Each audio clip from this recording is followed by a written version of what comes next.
strike into the crowd.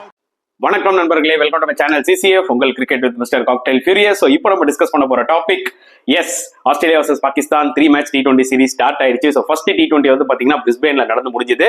So match ஆரம்பிக்கிறதுக்கு முன்னாடி செம்ம மழைங்க, அண்ட் மழை நின்றுட்டாலும் பரவாயில்ல, லைட்னிங் பயங்கரமா இருந்துச்சு. அதனால வந்து பாத்தீங்கன்னா அவங்களால ப்ராம் டைம்ல வந்து மேட்சை ஸ்டார்ட் பண்ண முடியல.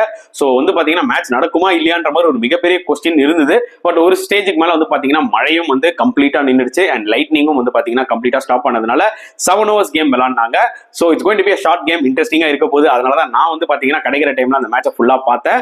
என்டர்டெய்னிங்கா இருந்ததுன்னு கேட்டீங்கன்னா கண்டிப்பா ஆஸ்திரேலியா பேட்டிங் ஆடும்போது என்டர்டெய்னிங்கா இருந்தது. பட் பாகிஸ்தான் பேட்டிங் அந்த அளவுக்கு என்டர்டெய்னிங்கா இல்லன்றதை உண்மையா சொல்லி ஆகணும். ஸோ அந்த வகையில வந்து பாத்தீங்கன்னா இந்த ஒரு பர்டிகுலர் ஃபர்ஸ்ட் T20 மேட்ச்ல, அதாவது 7 over கேம்ல வந்து பாத்தீங்கன்னா ஆஸ்திரேலியா 29 ரன்ஸ் வித்தியாசத்துல வின் பண்ணிட்டாங்க மக்களே, அண்ட் 1-0 அப் போயிட்டாங்க இந்த சீரீஸ்ல. ஸோ டாஸ் வின் பண்ணி போலிங் எடுத்தாரு ரிஸ்வான். ஸோ ஆப்வியஸ்லி கம்மி ஓவர்ஸ் விளையாடும் போது பாத்தீங்கன்னா ஜென்ரலா டீம் என்ன பண்ணுவாங்க, டாஸ் வின் பண்ணா போலிங் தான் எடுப்பாங்க, ஏன்னா என்ன டார்கெட் தெரிஞ்சு அடிக்கலாம் சொல்லி. பட் என்ன பொறுத்தவரைக்கும் இல்ல, ஒரு ஆஸ்திரேலியா மாதிரி கண்டிஷன்ஸ், ஒரு சவுத் ஆப்பிரிக்கா மாதிரி கண்டிஷன்ஸ், இந்த கண்டிஷன்ஸ்லாம் வந்து பாத்தீங்கன்னா அந்த பவுன்ஸ், எக்ஸ்ட்ரா பவுன்ஸ் இருக்கும் பாத்தீங்களா, இந்த மாதிரி கண்டிஷன்ஸ்ல எனக்கு தெரிஞ்சு இந்த மாதிரி ஷார்ட்டர் கேம்ஸ்ல பேட்டிங் ஃபர்ஸ்ட் விளையாடுறது பெட்டர்னு தோணுதுங்க. நானும் நிறைய மேட்சஸ் பார்த்துட்டேன். சேசிங் டீம் வந்து பாத்தீங்கன்னா பயங்கரமா ஸ்ட்ரகிள் ஆயிருக்காங்க, அதான் உண்மையான ஒரு விஷயம். அண்ட் ஆஸ்திரேலியா வந்து பாத்தீங்கன்னா 93 for 4 in 7 overs. Glenn Maxwell 19 பால்ல 43 6 ஒன்று விட்டாரு பாருங்க, வேற லெவல்ல இருந்ததுங்க. அது ரிவர்ஸ் ஸ்வீப்புங்க, நல்லா ஞாபகம் வச்சுக்கோங்க. ஷஹீன் அஃப்ரீடி, நசீம் ஷா எல்லாம் 140 கிலோமீட்டர்ல போடுறாங்க. இவர் சாடி அப்படி திரும்பி இப்படி ரிவர்ஸ் ஸ்வீப்ல அடிக்கிற 6 என்ன ஒரு கால்குலேட்டிவ் இன்னிங்ஸ் பாருங்க. அவர் அடிக்கிற 6 எல்லாமே ஷார்ட்டர் பவுண்டரியை நோக்கி கரெக்டா அடிச்சாரு. ஸோ ரொம்பவே வந்து பாத்தீங்கன்னா ஸ்மார்ட்டா விளாண்டாரு. அண்ட் மார்க்கஸ் ஸ்டோனிஸ் லாஸ்டா வந்து பாத்தீங்கன்னா ஒரு 7 balls 21, இதெல்லாம் ரொம்ப க்ரூஷலா வந்து அமைஞ்சது. ஓகேங்களா.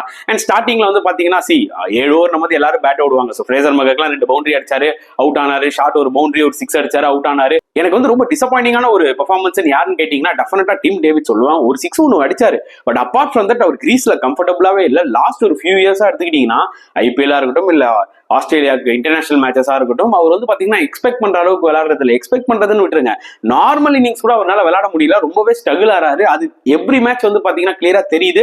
அண்ட் எக்ஸ்போஸும் ஆறாரு. டெஃபினட்டா அவர் நிறைய ஒர்க் அவுட் பண்ண வேண்டியது இருக்கு. இது ஒண்ணுதான் ஆக்சுவலா இஷ்யூ ஆஸ்திரேலியா T20 டீம்ல.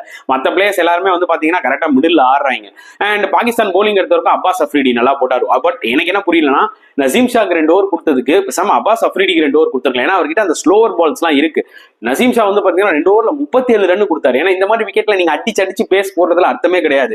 அப்பாஸ் அஃப்ரீடின்ற அந்த போலர் பாத்தீங்கன்னா அந்த பேக் ஆஃப் ஸ்லோவர் டெலிவரி இதெல்லாம் வந்து நிறைய போடுறாரு. சோ அதனால அவருக்கு 2 over கொடுத்துருக்கலாமா ரிஸ்வான், அங்க ஒரு ட்ரிக்கை மிஸ் பண்ணிட்டாரு. சோ 94 டார்கெட் கண்டிப்பா பாகிஸ்தான் அடிக்கிறது ரொம்ப கஷ்டம்ன்றது நம்மளுக்கு எவிடென்ட்டா தெரிஞ்சது. ஃபர்ஸ்ட் 6 பேட்ஸ்மேனும் பாத்தீங்கன்னா 24 ரன்லயே அவுட் ஆயிட்டாங்க, 24 for 6. அண்ட் அந்த 6 பேட்ஸ்மேனுமே வந்து பாத்தீங்கன்னா ஒரு 6 கூட அடிக்கலன்னா பாத்துக்கோங்க. இந்த பிரிஸ்பேன் லாங் பவுண்டரிஸ், எஸ்பெஷலி இந்த என்ன சொல்றது mid wicket boundaries, square boundaries ரொம்ப பெருசு, கரெக்டா அங்கேயே தூக்கி அடிச்சு அவுட் ஆறாங்க. இவங்கெல்லாம் வந்து பாத்தீங்கன்னா அந்த பிளாட் ட்ராக், ஸ்மால் கிரவுண்ட்ஸ் விளையாடி பழக்கம். ஸோ இவ்வளவு பெரிய கிரவுண்ட்ல வந்து பாத்தீங்கன்னா ஒரு சில பிளேயர்ஸ்னாலலாம் அடாப்ட் பண்ணி விளையாட முடியலன்னு சொல்ல முடியும். பட் ஆனால் lower order batsman Asifullah Khan debut பண்ணாரு. அவர் ஒரு 4-6 அடிச்சாரு. அதுக்கப்புறம் Abbas Afridi had a good game. பாகிஸ்தானுக்கு வந்து பாத்தீங்கன்னா எந்த ஒரு player had a good game கேட்டீங்கன்னா அப்பாஸ் அஃப்ரீடி. ஏன்னா 2 விக்கெட் எடுத்தாரு, ஒரு ஓவர் போட்டு, பிளஸ் பேட்டிங்லயும் பாத்தீங்கன்னா ஒரு 28 ரன்ஸ் அடிச்சாரு. அவரும் ஒரு 6 அடிச்சாரு. ஷஹீன் அஃப்ரீடி வந்து ஒரு 6 அடிச்சாரு. ஸோ அட்லீஸ்ட் லோவர் ஆர்டர் பேட்ஸ்மேனாவது 6 அடிச்சாங்க. பட் டாப் ஆர்டர் பேட்ஸ்மேனால ஒரு 6 கூட அடிக்க முடியல. இது ஒரு மிகப்பெரிய டிசப்பாயின்மெண்டா இருக்கும் பாகிஸ்தான் கேம்ப்ல, அதுல எந்த டவுட்டுமே கிடையாது. அண்ட் ஆஸ்திரேலியா போலிங் எடுத்துக்கிட்டீங்கன்னா ஸ்பென்சர் ஜான்சன் தான் கொஞ்சம் எக்ஸ்பென்சிவா இருந்தாருங்க. 2 overs 29 runs. But Xavier Bartlett new பால்ல செம்மையா போட்டாரு. 7 over மேட்ச் இருந்தாலும் நியூ பால்ல செம்மையா போட்டாரு. ஓவராலா 3 wickets எடுத்தாரு. அண்ட் எலிஸ் அவரும் வந்து பாத்தீங்கன்னா அன்பிளேயபிளா இருந்தாரு இந்த விக்கெட்ல, 3 wickets எடுத்தாரு. அண்ட் சாம்பா 2 wickets எடுத்தாரு. தரோ பெர்ஃபார்மன்ஸ் ஃப்ரம் ஆஸ்திரேலியான்னு கண்டிப்பா சொல்லி ஆகணும், ஆஸ் எக்ஸ்பெக்டட். ஏன்னா இந்த கண்டிஷன்ஸ்லாம் அவங்க ரொம்பவே ஸ்ட்ராங். ஓடிஐல வேணா பாகிஸ்தான் அடிச்சிருக்கலாம். பட் T20 டீம் பார்க்கும்போது பாத்தீங்கன்னா ஆஸ்திரேலியா அவங்க கண்டிஷன்ஸ்ல கரெக்டான பிளேயர்ஸ் வச்சிருக்காங்க. ஏன்னா இந்த பவுன்ஸுக்கு அடாப்ட் ஆவாங்களா இந்த பாகிஸ்தான் யங் பிளேயர்ஸ், அவங்கலாம் பாத்தீங்கன்னா PSL இருந்து வந்திருக்காங்க. ஓகேங்களா. சோ இந்த பவுன்ஸுக்கு அடாப்ட் ஆகி ஆடுவாங்களா, அதுதான் ஒரு சேலஞ்ச் இருக்கும் அவங்களுக்கு ரிமைனிங் 2 T20ஸ்லயும். சோ இந்த ஒரு பர்டிகுலர் ஷார்ட் மேட்ச் பத்தி நீங்க என்ன ஃபீல் பண்றீங்கன்றத மறக்காம கமெண்ட் செக்ஷன்ல போட்டுருங்க. அண்ட் இந்த வீடியோ பிடிச்சிருந்தா லைக் பண்ணுங்க, ஷேர் பண்ணுங்க, முடிஞ்சா சப்ஸ்கிரைப் பண்ணுங்க. நெக்ஸ்ட் வீடியோல பார்க்கலாம் ஃப்ரெண்ட்ஸ். அன்டில் தென் பாய்.